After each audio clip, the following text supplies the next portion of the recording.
Goedenavond allemaal. De 43e aflevering, de laatste van dit seizoen. Dan moesten we natuurlijk weer iets speciaals doen. En het toeval wou natuurlijk dan dat mijn goede vriend Mark dan op de proppen komt en zegt: Gunther, ik heb een voorstel. Ik heb een nieuwe distilleerderij gevonden. Ik ben er helemaal zot van. Ik wil er een interview mee doen en ik wil dat liefst doen met Nc'nean. Dus wie ben ik dan om te zeggen, we doen dat niet. Dus vandaag gaat vooral Mark het woord doen, maar dat zijn jullie eigenlijk al gewoon iedere keer als Mark in beeld komt dat gebeurt. Dus dat komt helemaal goed. Maar voordat ik Mark erbij roep, wil ik wel nog heel even een kleine commerciële boodschap doen voor iets wat mij zeer nauw aan het hart ligt. Kerstmis komt eraan. Jullie zien het, ik ben ook al, of die kan moet ik zeggen, ik ben ook al een beetje in de sfeer. Het is een moeilijk jaar geweest voor ons allemaal, dus goede doelen kunnen best wel wat hulp gebruiken. En sommigen van jullie weten dat, sommigen niet. Ik ben zelf lid van Cascade, een charity bottelaar. En ik heb een warm oproep voor jullie om zeker eens op onze webshop te gaan, cascade.be. Jullie komen daarbij uit en jullie zien er allebei giftpacks, enorme mooie bottelingen. Mark heeft er ook al een paar besproken, dat ik weet. Dus ik raad alleen maar aan, ga zeker eens naar onze website en doe een koopje en steun tegelijkertijd het goede doel. Als jullie meer informatie willen, jullie kunnen er ook vinden of jullie sturen mij gewoon een mailtje. Ik wil daar gerust wel wat meer over vertellen. Dan ga ik nu eerst mijn co-host er even bij halen en dan ga ik natuurlijk onze algemene gast bij roepen. Dus we beginnen natuurlijk met de one and only Mark. Hey Mark. Goedenavond allemaal. Mark, klaar ervoor? Ik ben er helemaal klaar voor. Absoluut, okay. Absoluut. Ik heb er zin in. Oké, goed. Nu, maar goed ook, ik had u vorige week al verteld, tijdens de uitzending zelfs al, Mark, je gaat veel mogen praten deze keer en die reageerde nogal allemaal van, oké, dat komt in orde. We gaan ervan uit dat dat ook dik in orde komt vandaag. Maar voor we beginnen heb ik eigenlijk een vraag voor u. En die heeft eigenlijk ook al van toepassing op deze uitzending. Waarom? Waarom wil je per se deze distilleerderij zo uitgelicht hebben? Goh, het is een nieuwe distilleerderij. En dat is altijd een beetje spannend, vind ik. Maar vooral ook, ik had hun product geproefd. Ik had een fles gekocht. Ik proefde ervan en ik moet eerlijk bekennen, ik was razend enthousiast. Ondertussen heb ik al de batch 1, de batch 2 geproefd, de Botanical Spirit. En ik ben eigenlijk, ja, ondanks het feit dat het zo'n jong product is, vind ik het zeer lekker, vond ik zeer goed. En dan ben ik een beetje gaan kijken naar, ik heb me een beetje voorbereid uiteraard. En de filosofie, en daar gaan we het zo dadelijk met mevrouw Annabel Thomas wel over hebben, de filosofie van de distilleerderij staat mij enorm aan. Dus ik ben eigenlijk wel een beetje fan van het eerste uur, denk ik, van deze distilleerderij. En vandaar dat ik er wel erg op uit was om hier iets mee te doen samen met jou. Ja. Nu, het is een feit, op dit moment zijn ze officieel gezien nog niet verkrijgbaar in België, toch niet via Belgische importeurs. Je hebt dus eigenlijk ook rechtstreeks bij hen aangekocht, vermoed ik? Klopt, ja. Dus voor de mensen die vanavond dus ook zoiets hebben van we willen er iets mee doen, we willen iets hebben, dus ze moeten dus ook sowieso nog naar een website gaan. Daar zullen we later sowieso nog even op terugkomen. Maar daar later meer over. Ik denk dat het tijd was dat we Annabel erbij gaan halen. So, please welcome our dear guest, Annabel. Hi, Annabel. Hello, lovely to be here. Good evening. Mrs. Thomas, may we call you Annabel? Yes, of course you can. Yes. Okay, you may call me Mr. Toshenman or just call me Mark, whichever you prefer. But it's so much easier if you can just, first names. So welcome in Gunther's show. I would like to thank Gunther, first of all, for the opportunity to hijack this show, more or less, to do this interview with you, because I was very keen to talk to you, because I am a bit of a fan of what you guys put out. So this is for me a great opportunity to chat with you live on Facebook. Thanks to Gunther. So Gunther, thank you very much for this opportunity. I presume you will not have a lot of work, and Annabel and I will take care of this. And I hope everybody is asking questions a lot, and I will ask questions for them. So I will be in the picture because for the two of us, the mainly manly part, I'm the most beautiful, so it's important I'm here. And he will do the talking. That's his best thing. Right. Okay. Right. I'm going to dive straight in, Annabel, if that's okay with you. Go for it. We're limited in time, and I've got a lot of questions. I've got a lot of things that I want to to talk to us about. Now, you got the idea for a distillery in 2012, if memory serves. But how did that come about? Because after all, you were a London girl, and now you find yourself wanting to build a distillery on the Scottish West Coast.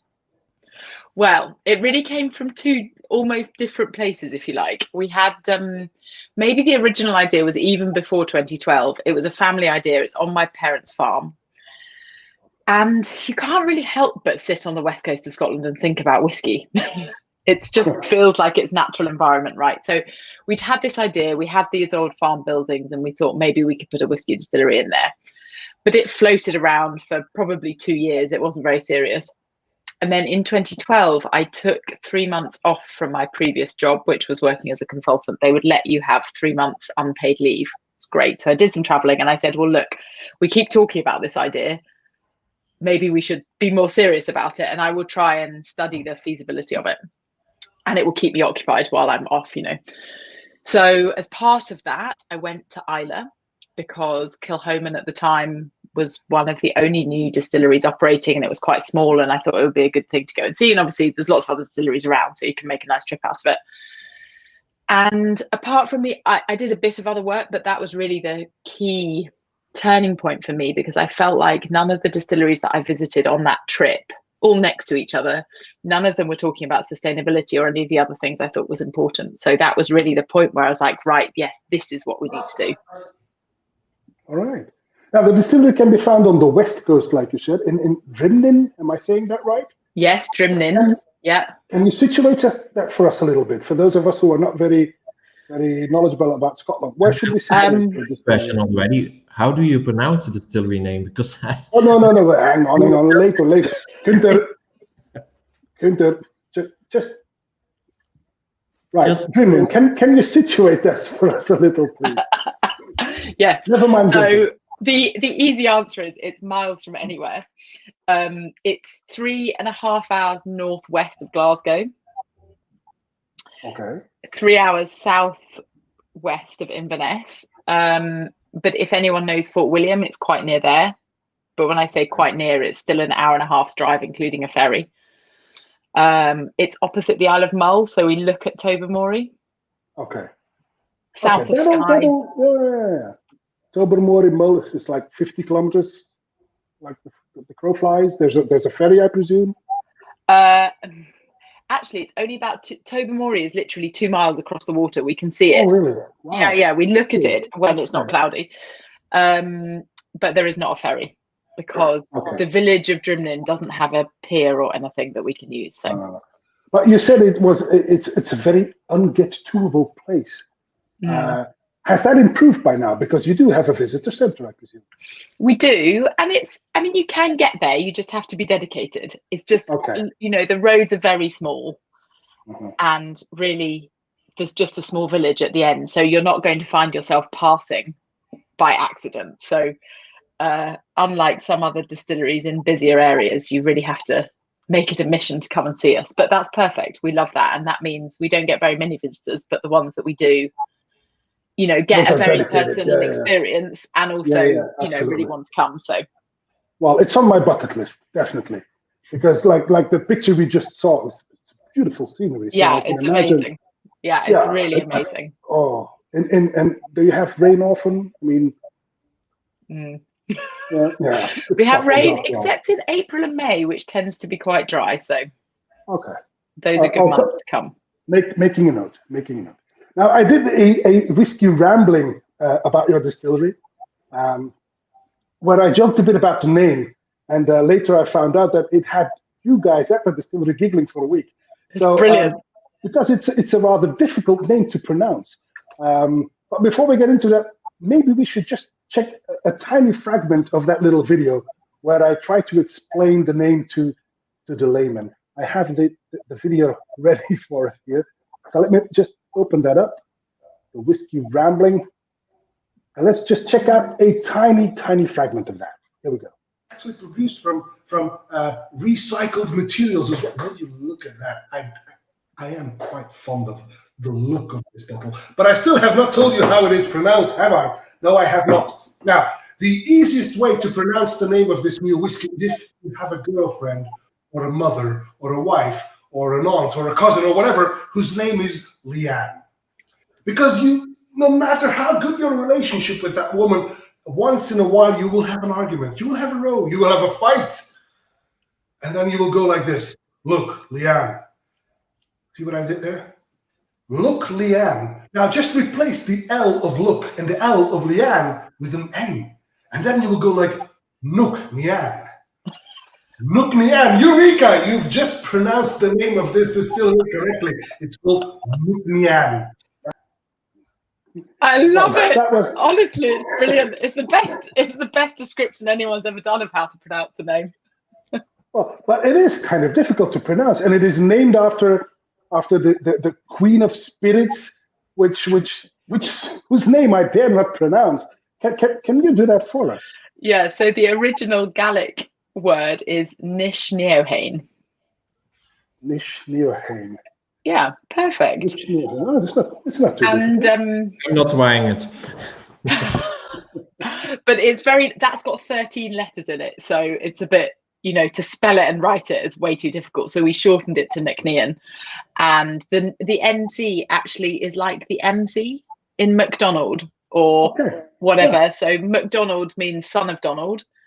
Donald would mean daughter of Donald. Good. All right. That explains a lot. Okay. All right.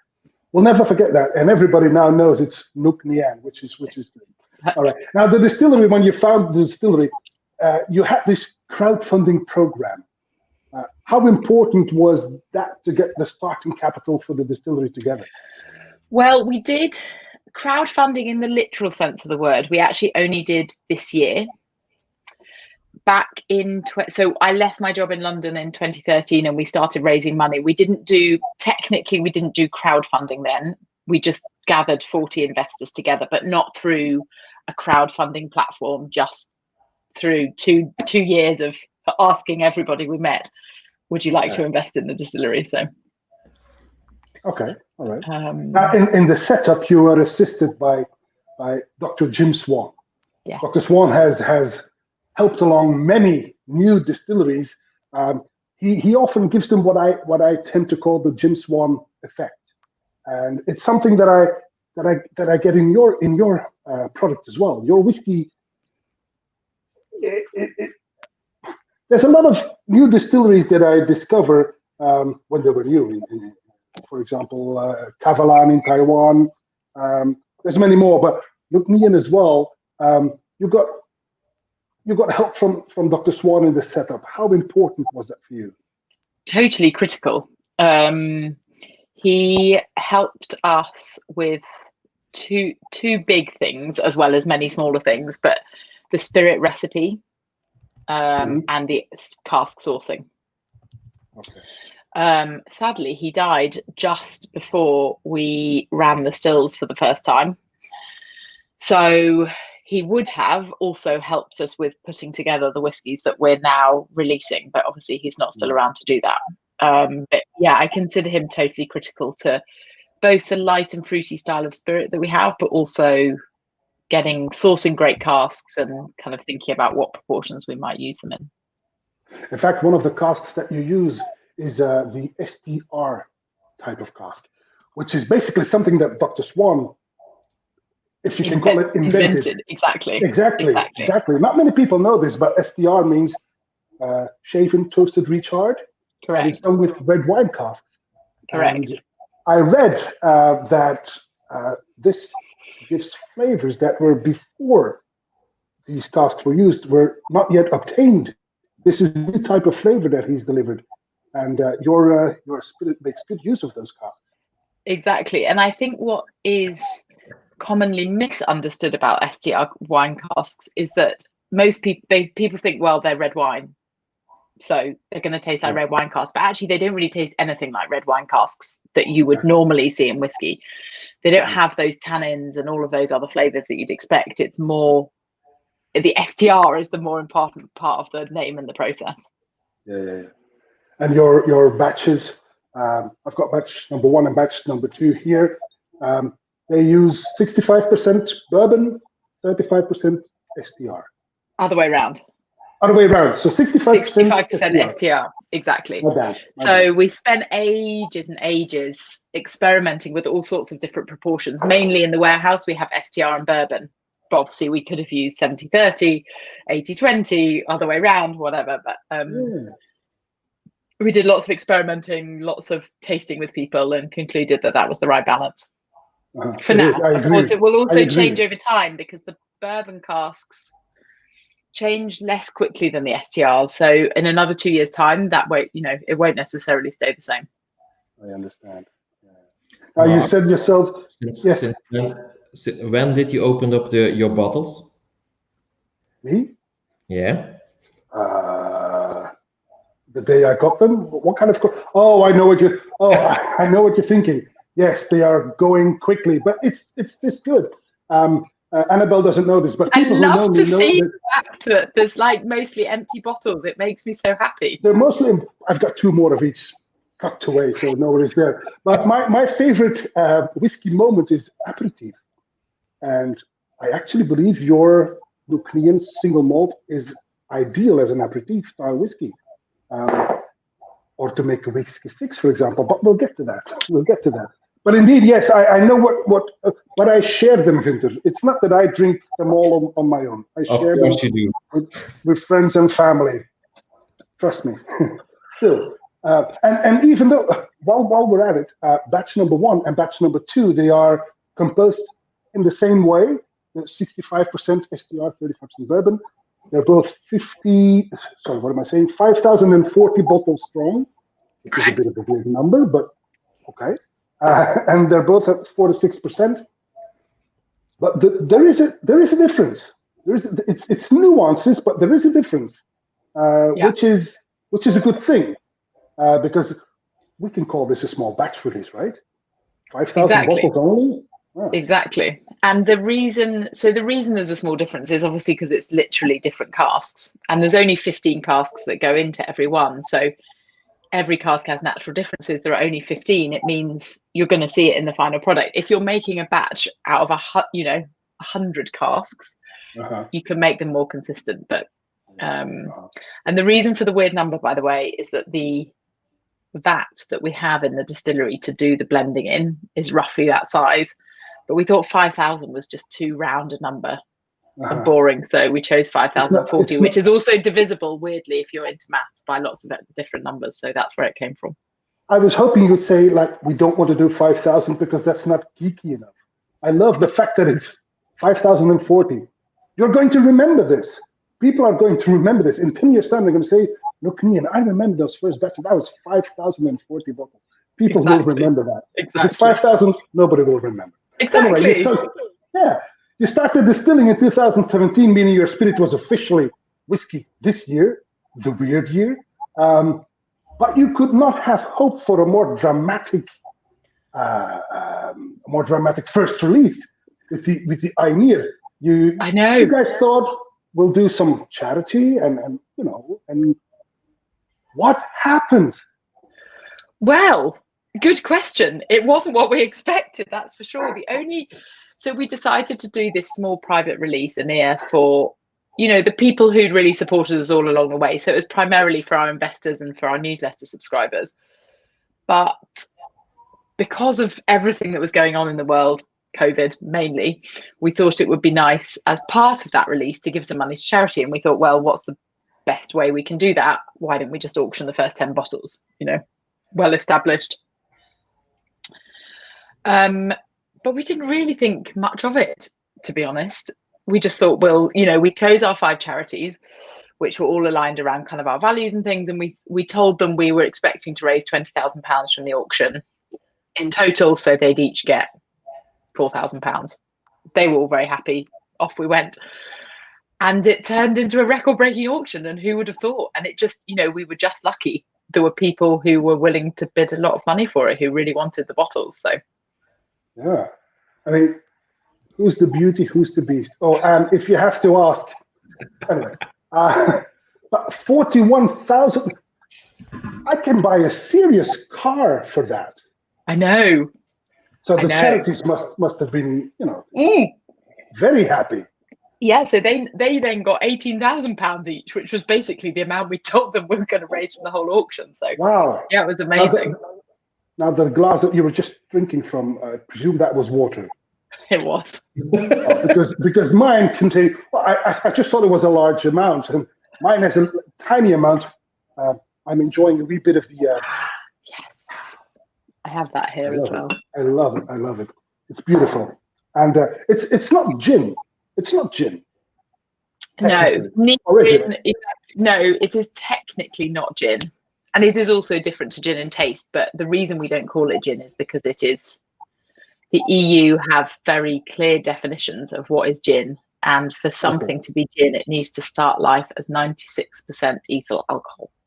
Okay, because when you look closely, I mean, it's got all the hallmarks of a gin. I mean, yeah. When you look closely, it says perfect with tonic, which it is, And if Günther would be so kind as to share a photograph that I sent him of a Nc'nean and tonic that I made just this week. Oh, that looks so good. I didn't even need ice cubes because I had frozen the fruit. So it's just, the color is all from the frozen fruit. All I did was add a good splash of Nc'nean botanical spirit and then some Mediterranean fever tree tonic water. Delicious, delicious. I can recommend it to anyone. But they might have a hard time getting hold of this bottle because at this point you do not yet have a distributor in Belgium. We don't, but I am working on it. Oh, that's good news. Hopefully, yeah, I'll start having discussions in January, and hopefully within the next couple of months we'll have someone sorted out. It's we're trying to strike a balance between spreading ourselves too thin and also covering all the right countries. So not to worry. I mean, I got hold of them. You can simply go to the Nc'nean website and exactly have a shop, and I was. It's, if I may say so, it's very economical. I mean, shipping cost is almost nothing. It was 11 quid to get a box. Just order lots and it's fine. Exactly. So I don't have any trouble getting my hands on this. Although I have to say, you must stock up before the end of December, because what will happen with shipping alcohol to Europe in January? Who knows? No one knows. So exactly. Yeah. But back to the yeah, we don't want to get onto that topic. No, let's not go there. The Nc'nean. What does that mean? It means maiden in Gaelic. Okay. So we just wanted to choose. It was a smaller release. It was only 1,320 bottles, and we just wanted to choose a name that kind of separated it from the rest. It was also cask strength and things. So it was it was just our maiden bottling. How nervous were you personally when you first put out your whiskey? I mean, response-wise from whiskey community. Honestly. I'd say middling. It's sort of a funny process, right? Because it's not like it happens overnight. So you can't wake up one morning and feel nervous. You know, it went out bit by bit because our shareholders and our cask owners got first priority, and then it went to our newsletter, and then there was a delay in shipping it, I think. So it sold out, which was amazing, but no one had tasted it. And so there's not one morning where you wake up and think, oh, I'm nervous. I was sort of mildly nervous for the whole of August. But you can't maintain a state of nervousness for too long. But I think we'd also done quite a lot of tasting, you know, in the whole of the year in the run up, and we got really good feedback. So I was also quite hopeful that would, you know, carry on once the real thing was on the table, as it were. Mm-hmm. And the botanicals. So we've got the Nc'nean organic single malt, but there's then also this botanical spirit. Is that a product that will continue? Yeah, definitely. Okay. Yeah, we really like it. Number 2 already. Yeah, batch number 2. We're actually just preparing to do batch number 3. We really love it as a product. It's obviously quite a lot more difficult to explain than whiskey, for obvious reasons. But we think it's a great product. It's based on our unaged whiskey, so it's quite unusual. And in particular, bartenders love it because it's quite different. So it's been a bit harder this year because of COVID, but yeah, it's definitely something we'll continue doing. What I saw on your website is also, I was happily surprised to see a whole plethora of cocktail recipes, including a few with whiskey. I'm an old-fashioned kind of guy, cocktail-wise, I mean. But on your social pages like Instagram, Facebook, and whatnot, there's a lot of news about your cocktails, especially now the Whisky 6, which is basically 50 milliliters of Nc'nean single malt, and then 100 milliliters soda water. So it's basically your version of the mizuari. Thing is, it's delicious. Yeah, it's delicious. So your whiskey lends itself very well to cocktails. But who created them? Was that Matt Hastings doing? Yeah. He, so all of our recipes are both written and then photographed by Matt. Okay. So he is a very multi-talented man. He's an excellent photographer. He's an ex-bartender, and he's also our only salesperson. So he covers many bases, as is normal in a small team. We particularly love the Whisky 6 or the Whisky Soda. I think it's just a really amazing way to drink whiskey. It doesn't drown the flavors of the whiskey at all, but it's more refreshing and, lends itself to a different occasion as opposed to neat whiskey. So. Mm-hmm. Whisky 6, is that supposed to be? This is your aperitif at 6 o'clock. Is that? Yeah. Is that the 6 is meant to refer to two things: 6 p.m., but also the recipe: 2 parts whiskey, 4 parts soda. So it's meant to be easier to remember it. If you next see Matt, would you please be so kind as to ask him to create a Whisky 5? 6 is way too late. So Whisky 5 would work perfectly. You can drink it anytime. I'll just take 1 part of water out of it. Exactly, perfect. At 5. Oh, solved. No need to trouble Matt. Okay.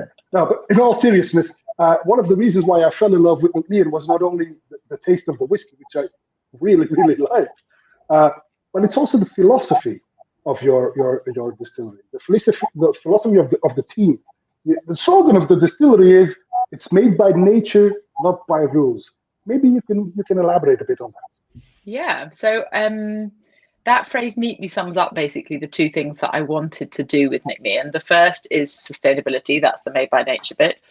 I think it is really important that any business in this day and age has I think we all, as individuals and as businesses, have a responsibility to try and work as sustainably as possible. And in particular in whiskey, we're based, because where we are is so beautiful and so natural and so remote, it feels even more important, I guess, that we act sustainably.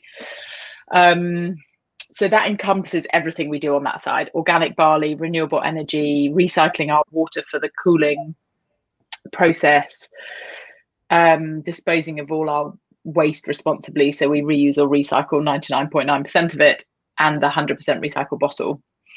And then the not by rules bit, I felt like,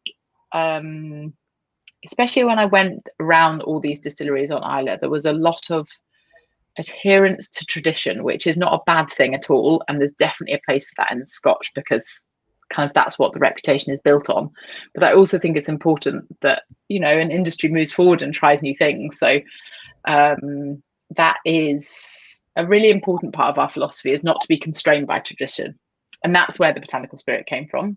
Most distilleries would have just made a gin. We thought, well, let's try our unaged spirit and see what happens. It was 6 months of playing around with recipes to get it to work, but we love what we created in the end. And we also carry that into the distilling work we do. So we have multiple different spirit recipes we create in the distillery in any one year. And that will create, and then obviously you put it in different casks, and that creates a range of flavors in the warehouse, which you'll see coming out in special releases over the next few years. Cool. Your philosophy is even reflected in your packaging. Like you said, you've got 100% recycled glass. Yes. It's a beautiful bottle. Like I say in my rambling, I fell in love with the bottle as well. But you also even promote people who order from the website to order it without the box. They save £2, and in the meantime, they save the planet as well. Which is the tube doesn't change for the regular batches. No. So no, if it's the same tube. And if you're just buying it to drink it, why would you buy the tube? Exactly. And we also, this was this is something that's been in my mind for ages, and it's ended up obviously being less relevant this year. But for bars, most bars that buy whiskey get the gift tube straight in the bin. What a waste for everybody. Exactly. It's more expensive and it's literally going straight in the bin. So what I'm obviously with the bars have not really been buying this year, but when that revives, hopefully next year, hopefully we can offer bars a better price as a result, as well as, you know, not having so much waste to deal with. So just having said that, it's caused us a lot of headaches. So I can see why other people don't do it. We've always got the wrong stock in the wrong place, you know. Yeah, but because it does give you extra work. Now you have to look like, oh, this should go with the tube. Oh no, this is without the tube. Exactly, and we have to put a barcode on the bottle if it doesn't have a tube, but you don't need a barcode on the bottle if it does have a tube. They go in different boxes. The 6 cases, they have to be different size, because otherwise the ones without the tube would rattle around. Nightmare. But the right thing to do, so it's okay. One of our previous guests is asking questions. Hi Annabel, love your brand and products. Do you still have whiskey casks for sale? Yes and no. We sell 60 casks a year, and for this year we have sold out, but we have a waiting list for next year. So if you're interested, send us an email. The email address is on the website, but it's just casks@nc'nean.com. We can have a chat about what you want and put you on the waiting list for next year. And another question, Bert is asking, let's look into the future. How would your favorite 10-year-old Nc'nean ideally taste like? Ooh, that's a very hard question to answer. He's a very dark man. Oh, what could I say to that? Well, I think that where we will end up is with more bourbon in the mix. So probably more towards 50-50 STR bourbon. So you're going to get more vanilla flavors than you're getting at the moment, but possibly just a dash of sherry as well in there. We're not really aiming to be a sherried whiskey, but we do have some sherry casks in the warehouse. They're just not ready yet because they're bigger. And over time, I'd like to see us starting to add, you know, just like 5%, tiny amounts, just to add even more richness to it. But how many casks are you filling nowadays?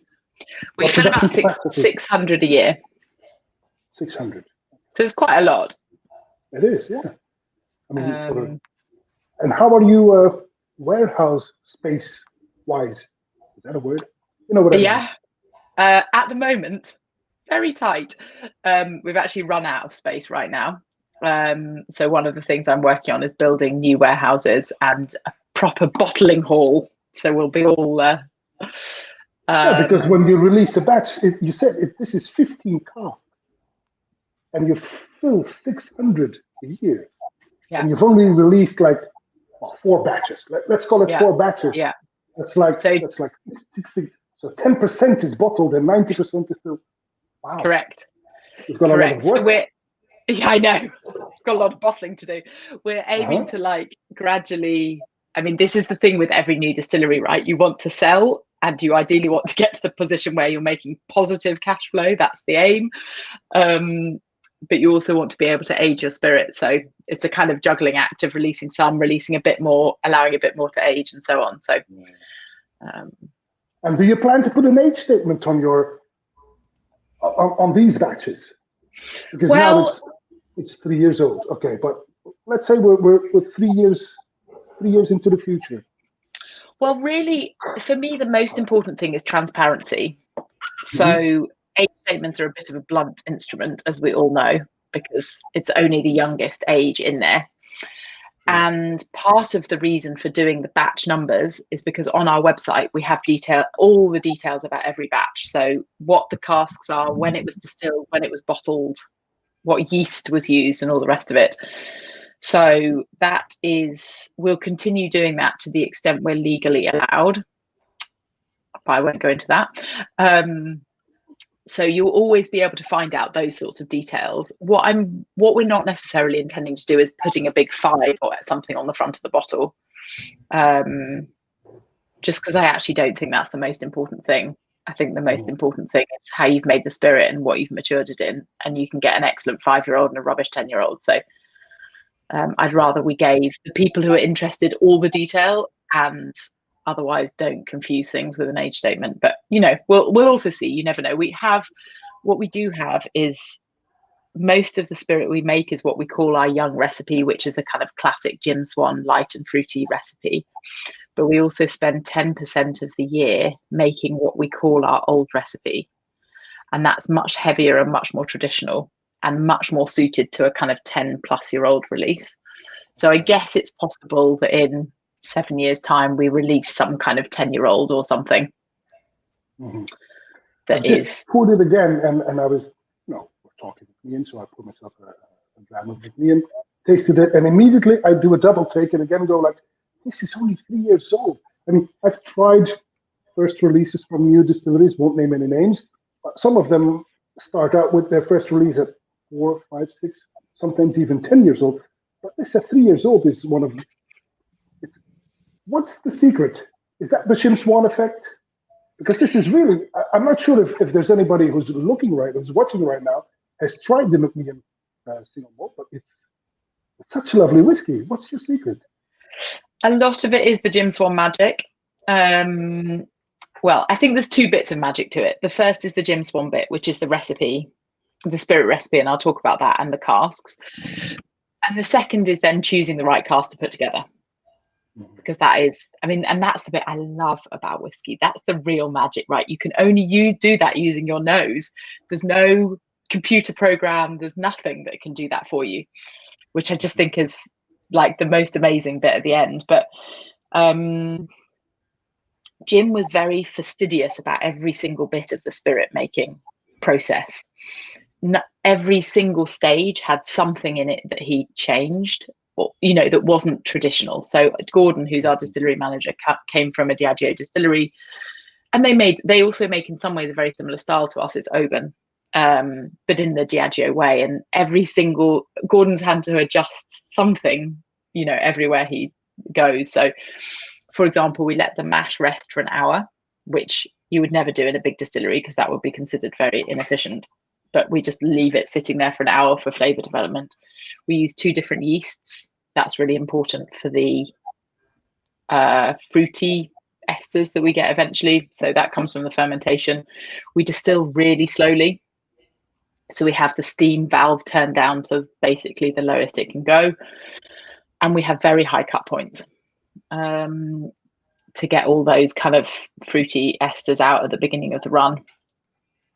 And that's basically all Jim's doing. Oh, and we recirculate. A lot of people do this, but we recirculate the worts a lot so that we get a very clear wort off the mash tun. And the other thing, and this is interesting because Jim was not a fan of this, I think it's partly also to do with the organic grains. So Jim told us that organic was an expensive waste of time. But we did it anyway because it was important to us philosophically, and I had zero expectations. My view is it's important for the farms where it's being grown. I want to ensure that there's the land and the biodiversity there is being looked after as much as possible. And Jim said, oh, it'll be a nightmare, the grains will all be different sizes, you won't be able to mill it properly. Turns out you'll get a really low yield. It turns out actually very little of that has been true. But what we think it has done is create a kind of richness in the spirit that maybe you don't get if you use traditionally grown barley. So that might also be part of the secret. Of course, we only make organic spirit, so we can't say that for sure. But no, but you have the end product, and it's delicious. So let's assume it's true. Exactly. Wow. All I can think of now is where will Nc'nean be in 10 years? But this question was also asked by Beth, if I'm not mistaken. But we do have regular batches to look forward to, right? Because as you know, I am sharing with friends, and these will be depleted quite quickly. Yes, but before I forget, one of the things that I like about the fact is that you also encourage people to upcycle their bottles, turn it into lamps or candle holders or whatnot, and they are very well designed for that purpose. I can easily see myself making a lamp out of this. So there's no need to throw them out. I have it for olive oil in my kitchen as well. Exactly. Yeah, that's a good idea. Yeah. And that all fits perfectly well with the ideal or the philosophy of Nc'nean, which I think is part of the charm of your brand.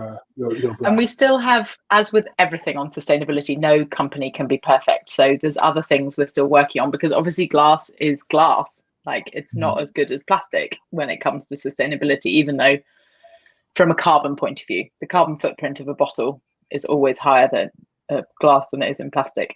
So what we're hoping to do next year, if we can, maybe 12 months from now, is get refill bottles. So if you already have a bottle, you can just order a cheaper refill, which will be in hopefully a recyclable and compostable material, and then you just empty it into your existing bottle. So better for the environment and also cheaper, and also less breakages and stuff, because posting glass around the country it will come with an extra neck label, right? Good point. It has to come with a neck label. It does, yeah. So you can. We'll figure something out. Exactly. Okay, you can be our test case. We are recording this, right? We are recording this. Hooray. Basically, that's the questions I had prepared, and you've answered more than I thought you would. So my curiosity is satisfied. Now, that's for sure. So, Gunther, do you have anything to add for Annabel? Yes, I have a question. First of all, it's very interesting and very good to hear you say, like, think about the environment and stuff like that. More and more distilleries are doing more or less the same thing, but you going a bit further than the most of them. But when you talk about using an imported, for example, using a recycled bottle, how do you think that works when somebody's buying a bottle in Belgium in a store? Would the store be able to have recycled bottles, or that is really hard. Yeah. The best way we can see it working outside of the UK is that ideally an importer in any one country, let's say Belgium, would team up with one big-ish online shop.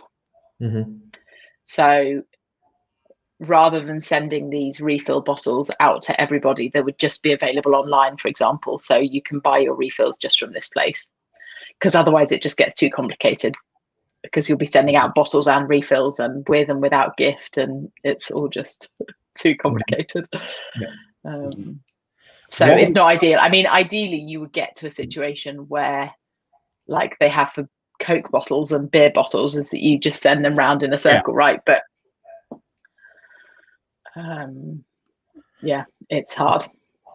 Robert is asking, Art Merchant has gone very green for a production perspective. How sustainable is the production process? Very. So we're very close to Ardnamurchan. As the crow flies, then Tobermory is slightly closer, but they're really, really close to us.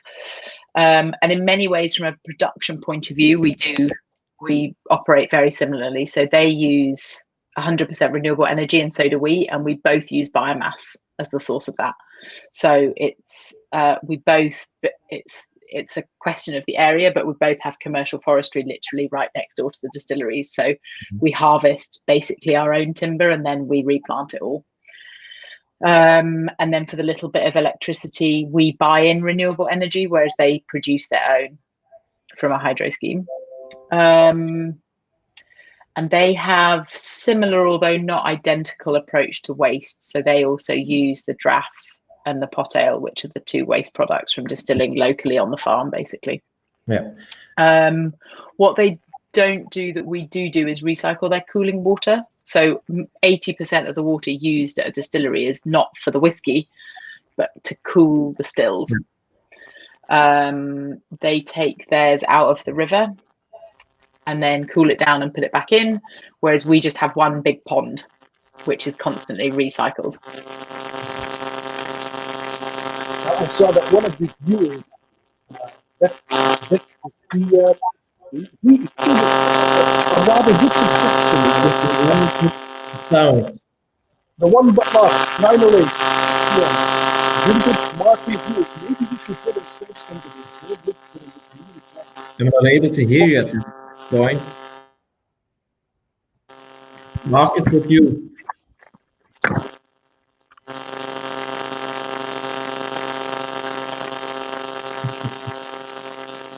He timed it perfectly. It sounds like it's interference from a mobile. Yeah. No, I think it's a headset. It's your previous headset. Ah, that's better. That's better. Can you hear us, Mark? We can't. We can't hear you. No. It's a good thing I asked all my questions. Technical issues came along, but all right. So you can hear me now, right? Yeah, yes, perfect. Well, there is this question from Bert Dexters at 9:08 p.m. Perhaps, Gunther, you can put it on screen. It says, Gunther, Mark and viewers, maybe we should get ourselves on the reserve list for Nc'nean cast, and we bottle it for the 10th anniversary of the Saint Mac live sessions. I think that's a good idea. Love it. I think that's a great idea. Yeah. So I'll launch the idea after the show, and then maybe we can get together, and I'll get some interested parties, and then I will send you an email to get on the reserve list. Look forward to it. Since this is just between you and me, you can put us on top of the reserve list, right? Exactly. Right. Nobody's watching this. Luckily, it's not even me that controls the reserve list. So I have one more question. When I was reading about your distillery, I'm not sure if it's right, but I have a feeling there are a lot of women working in the distillery. It's true. Which is a reason or just a coincidence? Not a reason at all, except maybe that it's because I run it. We not only do we have a lot of women, but we also have very few people with whiskey experience. So Gordon, who's our distillery manager, has decades of whiskey experience. You need one, exactly. But apart from him, no, that's not well. And Matt, who we were talking about earlier, he comes from a bartending background, but in whiskey. But apart from those two, nobody else has any whiskey industry experience. We have people coming from mint brands and non-alcoholic brands and things. But no, it's not like I have chosen to set out and find women to work in the distillery. It's not worked like that at all. It's just they've happened to be the right people that have come along. But on the other hand, I also think whilst it hasn't been intentional, it's also quite helpful because the whiskey industry probably needs more women, and it's helpful if we can be there kind of promoting it. So it's a good thing. It's just not been, I haven't set out to do it. Yeah, and not working in the industry before, I read on your site, you want to change the perspective of whiskey. And I'm pretty sure it helps when there's nobody working in the industry and had all those mixed feelings before. Exactly. And so that is, again, that's not totally intentional, but I do think that's quite important because it's so easy. Even just something as simple as the bottle design. We didn't go to an agency to design the bottle that did whiskey. Actually, they don't do any drinks. They've done all sorts of different things from Renault trucks to fashion labels, but they're just really good at design. And I think if you approach things like that, rather than think, well, I always have to do it the way everyone else in the industry does it, you get something that's a bit more challenging to the tradition. So, yeah, I'm convinced. I have to try your whiskey, but I'm pretty sure it will be something delicious. I have one more question from Robert. Hopefully, we will get what's he saying? The answer is yes. yes. Please, you would be so welcome. Kingairloch, in spite of being, it's probably 45 minutes away, but it's like next door in that part of the world. So, okay, but he knows his way. So, for my part, I'm all out of questions. So Mark, if you get a question, No, I know all I wanted to know from Annabel and from Nc'nean, and I also realized that we are now on top of the reserve list for a cask. So I'm good. I would just like to extend my sincere thanks to you, Annabel, for being with us on the show. Again, I would like to thank Günther for the possibility to talk to you. And like I said, I've got visiting Nc'nean on my bucket list, but I'll be sure to inform you beforehand. Yes, so that please do, because I'm not based at I'm not based at the distillery full time. So you have to let me know well in advance, and I'll make sure I'm there. Great, thank you very much. Annabel, we always end the show with the last word for our guests, and of course today it's you. So I have one more thing to say to the viewers. This is our last episode for this season, so that's all, folks. We had 43 episodes this year, a lot of guests, and we will be back next year with new guests and familiars. And I'm pretty sure Mark will be there as well sometime. So, but saying that, to all the viewers, thank you very much. Mark, do you have any last words for the viewers before we leave? And it's all up to Annabel for saying whatever she wants. No? So, just Merry Christmas and Happy New Year, even though this is a bit of a weird year, to say the least. And even though COVID prohibits us from coming together live, I still think it's a good thing to come together, virtually this way. So all I want to say is thank you for a great series, because St. Mac, I've seen many of your 43 episodes, and they are brilliant, very informative, funny, especially when you have a co-host. Yeah, just saying. And seriously, in all honesty, Merry Christmas and Happy New Year. Thanks all. Bye-bye. Same to you. Bye, Mark. So this is the end for me. Annabel, it's all up to you now, and Mark and I will be talking to you in the back. So see you soon. Perfect. Bye, everyone. Thank you so much, Günther and Mark, for having me. What a fun evening. And I just wanted to say, drink lots of whiskey and Happy Christmas and Happy New Year, and may 2021 be better for all of us. Cheers.